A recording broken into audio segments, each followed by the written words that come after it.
Now, the second special feature that living things show is reproduction.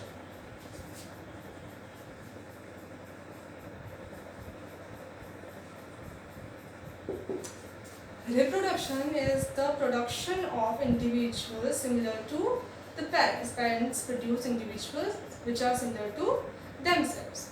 Reproduction के process में एक individual है वो प्रोडक्शन करता है ऑफस्प्रिंग्स का, जो होते हैं पेरेंट के जैसे ही, एग्जैक्ट सेम नहीं होते बट सिमिलर होते हैं पेरेंट्स।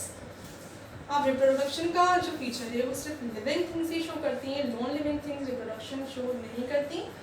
अब जो लिविंग थिंग्स हैं वो कैसे रिप्रोड्यूस करती हैं, तो टू वेज हैं जिनके थ्रू जो लिविंग थिंग्स है वो रिप्रोड्यूस कर सकती हैं, यानी रिप्रोडक्शन की two types.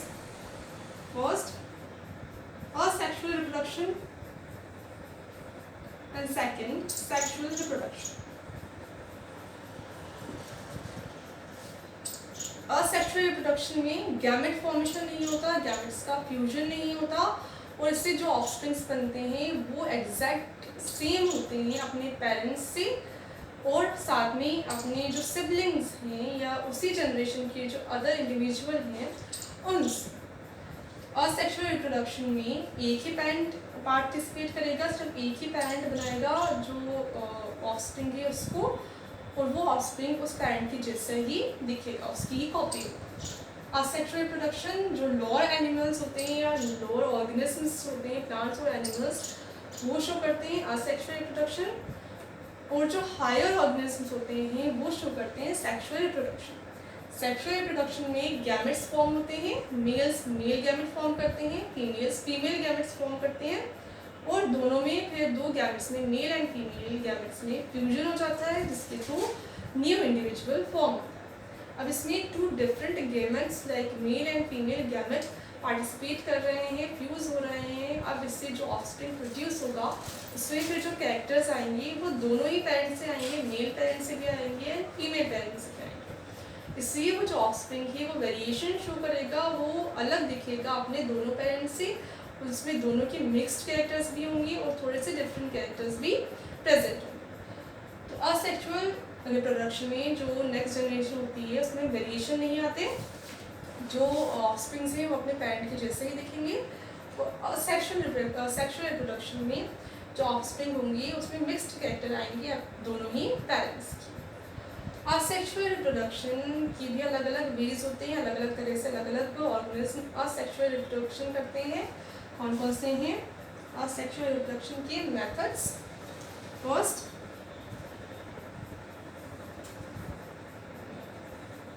Binary fission. Binary fission mostly जो यूनिसेल्युलर ऑर्गेनिजम्स होते हैं लाइक बैक्टीरिया हैं या प्रोटिस्टा किंगडम के अंदर आने वाले ऑर्गेनिज्म हैं लाइक अमीबा है, पैरामीशियम है, ये शो करते हैं बाइनरी फिजन। अब यूनिसेल्युलर ऑर्गेनिज्म में यानी इसमें सिर्फ सिंगल सेल प्रेजेंट होगी, एक ही सेल प्रेजेंट होगी एक इंडिविजुअल में, वो जो सेल है वो माइटोसिस डिविजन के थ्रू डिवाइड होगी और टू सेल्स को प्रोड्यूस करेगी। अब एग्जाम्पल ले लें अमीबा का। अमीबा है ये पेरेंट अमीबा, इसमें न्यूक्लियस प्रेजेंट होगा, वैक्यूल्स प्रेजेंट होंगी, साइटोप्लाज्म प्रेजेंट होगा, ये न्यूक्लियस वैक्यूल साइटोप्लाज्म। अब ये जो पेरेंट सेल है अमीबा की ये डिवाइड होगी माइटोसिस डिवीजन के थ्रू। अब पहले तो उसका जो न्यूक्लियस है जिसमें जेनेटिक मटेरियल प्रेजेंट होता है किसी भी इंडिविजुअल का, वो डम्बल शेप की हो जाएगी, शेप इसका डम्बल लाइक हो जाएगा। इसके बाद ये जो न्यूक्लियस है वो डिवाइड हो जाएगा, पहले एलोंगेटेड हुआ, डम्बल शेप का हुआ, फिर डिवाइड हो गया और टू न्यूक्लियर फॉर्म हो जाएंगे। इसके बाद जो पूरी सेल है ये डिवाइड होगी और टू सेल्स प्रोड्यूस हो जाएंगे।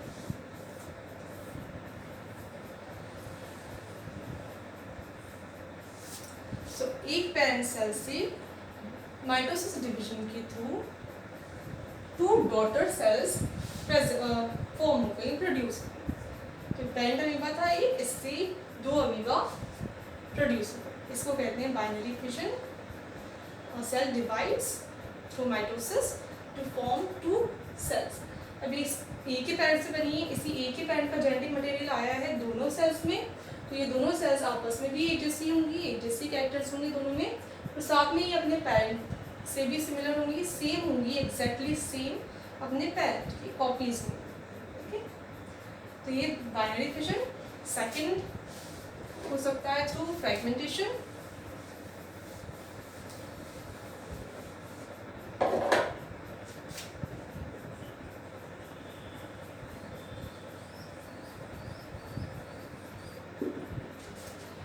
फ्रेगमेंटेशन होता है जो एल्गीज होती हैं, फिलामेंटस एल्गी होती हैं, फिलामेंट लाइक होती हैं एल्गी, उनमें होता है ये। एग्जाम्पल स्पाइरोगैरा,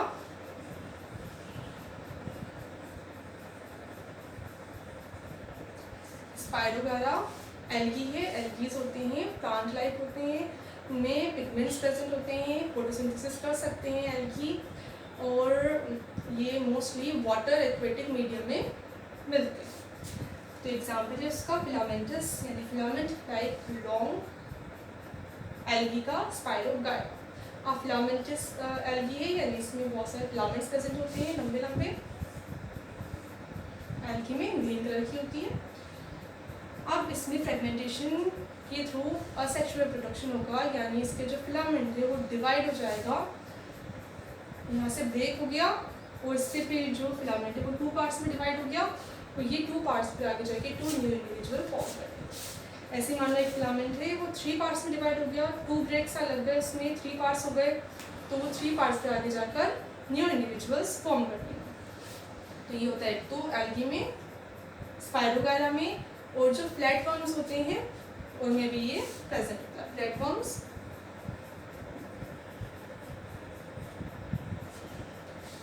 एग्जाम्पल्स का प्लेन प्लेटफॉर्म में वर्म होता है छोटा सा, इसमें भी बॉडी ब्रेक कर जाती है, कट लग जाता है, तो उससे भी जो 2 पार्ट्स बनते हैं बॉडी के, वो दोनों पार्ट्स पे ग्रो करके 2 नए इंडिविजुअल फॉर्म कर देते हैं। तो सेकंड था method fragmentation. Third method is budding.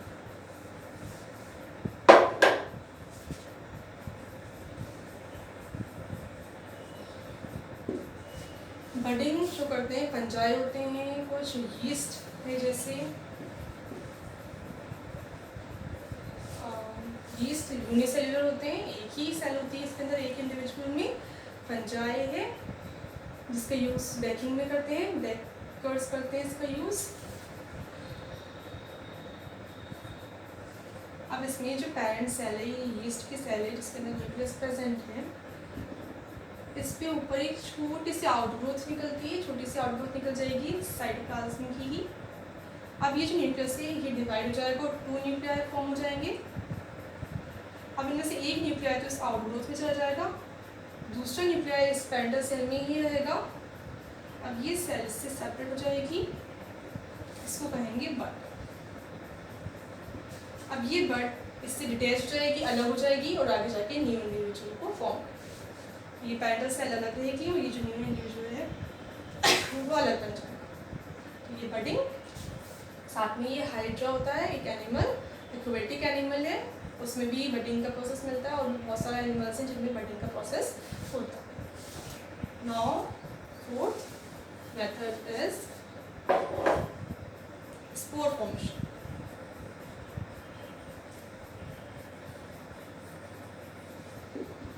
ये फंजाई में होता है मेनली। फंजाई क्या करते हैं, बहुत सारे छोटे छोटे स्पोर्स प्रोड्यूस करते हैं, मिलियंस ऑफ स्पोर्स प्रोड्यूस करते हैं। वो स्पोर्स फिर एयर के थ्रू या अदर मीडियम के थ्रू दूसरी जगहों पे चले जाते हैं। अब जब भी उसको अच्छी कंडीशंस मिलती हैं, फेवरेबल कंडीशंस मिलती हैं, तब वो स्पोर्स फिर जर्मिनेट हो जाते हैं और उनसे नया फंजाई प्रोड्यूस हो जाता है। फंजाई कैसे होते हैं, फिलामेंटस होते हैं ये भी, इसमें बहुत सारे फिलामेंट्स होते हैं। तो वो स्पोर है वो जर्मिनेट होता है और जो एल्गी का फिलामेंट है वो प्रोड्यूस हो जाता है। ऐसे और भी बहुत सारे मेथड्स होते हैं असेक्सुअल रिप्रोडक्शन के। मेन 4 मेथड्स को स्टडी किया अपन ने, जिसमें था binary fission, fragmentation, budding and spore formation. Sexual जो रिप्रोडक्शन होता है उसमें तो सिंपल एक ही बेसिक चीज़ होती है, मेल एंड फीमेल गैमेट्स का फ्यूजन होता है, जिससे जाइगोट फॉर्म होता है और जाइगोट डेवलप होकर फिर न्यू इंडिविजुअल को फॉर्म कर देता है। अब जो रिप्रोडक्शन है वो ज़रूरी नहीं है सारी लिविंग थिंग्स जो हैं वो रिप्रोडक्शन शो करें। कुछ ऐसे एक्सेप्शंस भी हैं जिनमें रिप्रोडक्शन का प्रोसेस नहीं होता या जो रिप्रोडक्शन में पार्ट नहीं लेते। तो जो हाइब्रिड्स बनते हैं, दो अलग अलग स्पीसीज़ के इंडिविजुअल्स का क्रॉस करवा के जो ऑफस्प्रिंग प्रोड्यूस होते हैं जिनको कहते हैं हाइब्रिड, वो स्टेराइल होते हैं, उनमें कैपेसिटी नहीं होती रिप्रोडक्शन की, वो रिप्रोडक्शन में पार्ट नहीं ले सकते। जो मेल होते हैं जिसमें क्रॉस करवाया था फीमेल हॉर्स एंड मेल डॉन्की का क्रॉस करवाया था, दो अलग अलग स्पीसीज का क्रॉस करवा के प्रोड्यूस किया था म्यूल्स को। ये कैसे होते हैं? स्टेराइल होते हैं, ये आगे अपने ऑफस्प्रिंग प्रोड्यूस नहीं कर सकते, इनमें कैपेसिटी नहीं होती रिप्रोडक्शन की। सेकंड, जो वर्कर बीज होती हैं, बीज कॉलोनी में रहती हैं, बी कॉम होता है, बी हाइव होता है जिसके अंदर बीज रहती हैं। अब बीज की पूरी कॉलोनी में 3 टाइप के इंडिविजुअल्स होते हैं, क्वीन, ड्रोन एंड वर्कर्स। इसमें से क्वीन फीमेल होती है जिसका मेन फंक्शन रिप्रोडक्शन का ही होता है, रिप्रोडक्शन के थ्रू नेक्स्ट जनरेशन को प्रोड्यूस करती है। ड्रोन्स मेल होते हैं, इनका वर्क भी रिप्रोडक्शन का ही होता है। थर्ड इंडिविजुअल्स होते हैं वर्कर्स। वर्कर्स सारे जो भी मेजोरिटी होती है बी हाइव में वो वर्कर्स की होती है, और पोलन कलेक्ट करना, फ्लावर्स तक जाना, हनी फॉर्म करना, ये सारा जो वर्क है बी हाइव को मेंटेन करके रखना, सब वर्कर बीज ही करती हैं, और ये रिप्रोडक्शन में पार्ट नहीं लेती। फीमेल्स होती हैं सारी वर्कर बीज, मेल्स नहीं होते। फीमेल्स होंगी और सिर्फ वर्क करेंगी, रिप्रोडक्शन नहीं करेंगी। तो ये भी एक्सेप्शन है इंडिविजुअल लिविंग इंडिविजुअल जो रिप्रोडक्शन नहीं करते।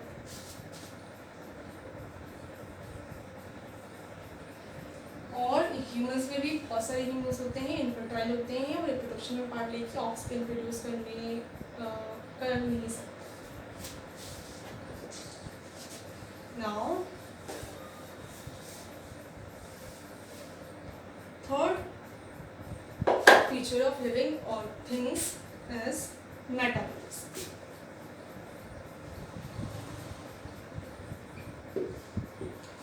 So metabolism is all the chemical reactions which take place inside the body of an organism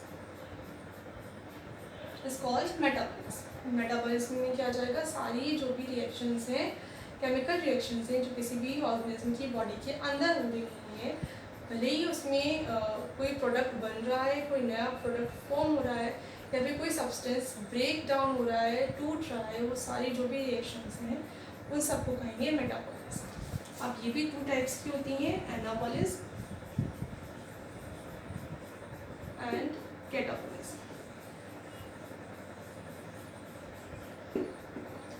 अब कोई जो सब्सटेंस है, सब्सटेंस का फॉर्मेशन हो रहा है, कोई न्यू सब्सटेंस प्रोड्यूस हो रहा है, तब उसको कहेंगे एनाबॉलिज्म। और कोई पहले से ही जो प्रेजेंट है सब्सटेंस उसका ब्रेक डाउन हो रहा है, वो टूट रहा है, तब उसको कहेंगे कैटाबॉलिज्म। एनाबॉलिज्म एंड कैटाबॉलिज्म दोनों ही रिएक्शन को कंबाइंड ही कहते हैं मेटाबॉलिज्म।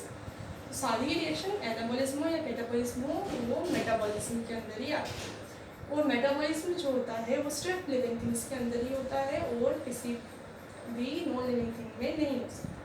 केमिकल रिएक्शंस जो है वो नॉन लिविंग थिंग्स भी शो करती हैं, बहुत सारे केमिकल्स होते हैं जिनमें रिएक्शंस होती हैं, बट वो फिर सेल फ्री इन्वायरमेंट में होती है, उसमें सेल्स का पार्टिसिपेशन नहीं है। जैसे कोई भी 2 केमिकल्स हैं आपस में रिएक्ट कर रहे हैं पर वो बॉडी के बाहर कर रहे हैं, तो उसको मेटाबॉलिज्म कंसिडर नहीं करेंगे। मेटाबॉलिज्म कब कंसिडर करेंगे? जब वो रिएक्शन जो हो रही है वो बॉडी के अंदर, तो उसमें एनाबॉलिज्म भी आ जाएगा एंड कैटाबॉलिज्म भी हो जाएगा। अब इतना डिफरेंस मेटाबॉलिज्म का डिफरेंस ही इसके बेसिस पे है कि रिएक्शन बॉडी के अंदर हो रही है, उन्हीं को कह रहे हैं मेटाबॉलिज्म। तो जो लिविंग ऑर्गेनिजम्स हैं उनका एक और स्पेशल फीचर है सेलुलर ऑर्गेनाइजेशन, सेल्स की प्रेजेंस। सेल्स की प्रेजेंस होगी तब अपन कंसिडर करेंगे कि वो चीज़ लिविंग है, और अगर सेल्स एब्सेंट होंगी तो उसको कंसिडर करेंगे कि वो नॉन लिविंग है। तो set third was metabolism and fourth feature is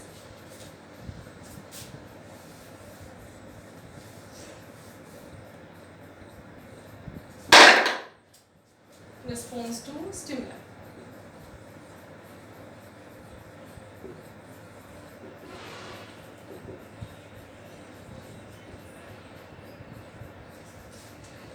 stimuli क्या होगा, कोई भी चेंज, कोई भी एनवायरमेंटल चेंज, कोई भी एनवायरमेंट में बाहर चेंज आए या बॉडी के अंदर जो एनवायरमेंट है वो चेंज हो, उन सब चेंजेस को कहते हैं स्टिमुलाई। अब उन सब चेंजेस के अकॉर्डिंगली बॉडी जो लिविंग थिंग्स हैं वो रिस्पॉन्स करते हैं। तो लिविंग थिंग्स का फीचर है कि वो स्टिमुलाई के अकॉर्डिंग रिस्पॉन्स करते हैं। मान लो कोई बॉडी कोई गर्म चीज़ है, अगर वो लग जाए, बॉडी से टच हो जाए, तो ह्यूमन कैसे रिएक्ट करेगा, अपने हाथ को पीछे हटाएगा, रिस्पॉन्ड करेगा। तो स्टिमुलाई क्या होगा, वो जो हीटेड चीज़ है वो स्टिमुलाई और रिस्पॉन्स शो करेंगे ह्यूमन्स, लाइक अपने हाथ पीछे हटा लेंगे। तो ये कैपेसिटी नॉन लिविंग थिंग्स में नहीं होती, सिर्फ लिविंग थिंग्स में ये शो करते हैं। सो consciousness is also the defining property of a living thing. Conscious होते हैं वो अपने एनवायरमेंट, लिविंग थिंग्स होती हैं वो कॉन्शियस होती हैं, उनको पता होता है कि उनके एनवायरमेंट में क्या चेंजेस आ रहे हैं, तो उन चेंजेस के अकॉर्डिंगली वो रिस्पॉन्ड करते हैं। तो what is living? Living things are things that show the special features such as growth, reproduction, metabolism and response to